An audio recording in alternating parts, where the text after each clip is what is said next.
Bonjour à tous. Dans cette section, nous allons voir quelques outils qui sont très pratiques à utiliser dans votre domaine Active Directory, c'est-à-dire l'activation de la corbeille, qui est essentiel.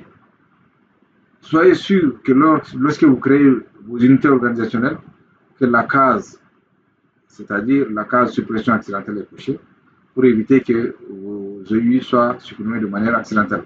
Donc, si cette case n'est pas cochée par défaut, et que vous créez des unités organisationnelles, vous ne les supprimez pas accidentellement, vous ne pouvez plus la récupérer, à moins que la corbeille est activée. Dans notre exemple, nous allons être sûrs que les deux sont activés. Dans ce cas, nous allons dans Outils, sur notre gestionnaire de serveur, Outils, Centre d'administration Active Directory. Notre domaine, on clique, et on vient ici, on active la corbeille. J'ai activé, pour moi j'ai activé. Et une fois que vous activez la corbeille, c'est que vous ne pouvez plus la désactiver. Maintenant, je vais aller créer une unité organisationnelle. Nouveau, je clique nouveau. Une unité organisationnelle, je vais mettre finance. Finance. Je choisis le pays. Regardez ici, la case protéger contre la suppression accidentelle, elle est cochée. Je peux bien la décocher. Et je fais entrer. Regardez, là j'ai créé mon unité organisationnelle finance, elle est là. Je les actualise. Excusez. Unité organisationnelle finance. Là, on a créé notre unité organisationnelle finance. On va aller sur le chercher pour essayer de la supprimer. Donc, finance. Finance, elle est là. Sachez que lors de la création, nous avons désactivé la case protégée contre la suppression accidentelle. Donc, moi, je vais essayer de la supprimer. Vous voyez là, c'est parti. Donc, là, pour récupérer, je suis obligé d'aller faire recours à notre corbeille.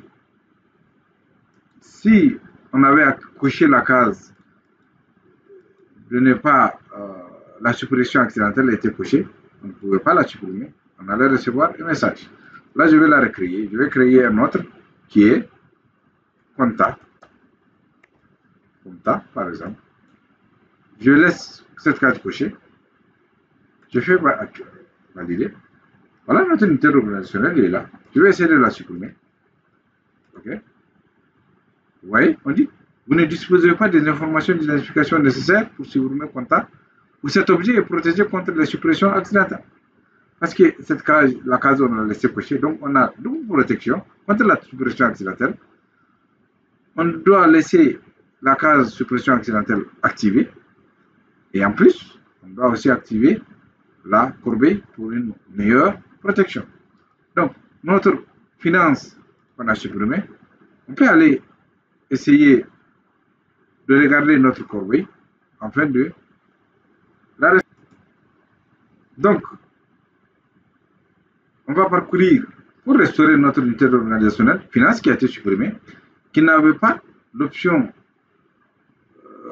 suppression accidentelle activée. On va aller sur Deleted Objects, c'est-à-dire il y a un conteneur qui a été créé, Deleted Objects. On voit déjà notre finance qui a été supprimée. Vous voyez qui a été supprimée avec une date précise et le domaine. Donc, je peux aller restaurer, ou bien je fais restaurer sur en choisissant un chemin. Donc, je fais restaurer. Là, je reviens. Mon unité d'organisation financière est là. Là, je peux aller sur propriété. J'active la protection contre anti-suppression accidentelle et je peux essayer de la supprimer cette fois-ci. On va voir que ça ne va pas marcher. Dans cette partie, vous avez pu découvrir sur l'outil d'administration Active Directory, la création des EU, l'activation contre la protection contre la suppression des unités organisationnelles accidentelles, l'activation de la corbeille également, et Vous avez également vu la restauration des objets supprimés. Merci.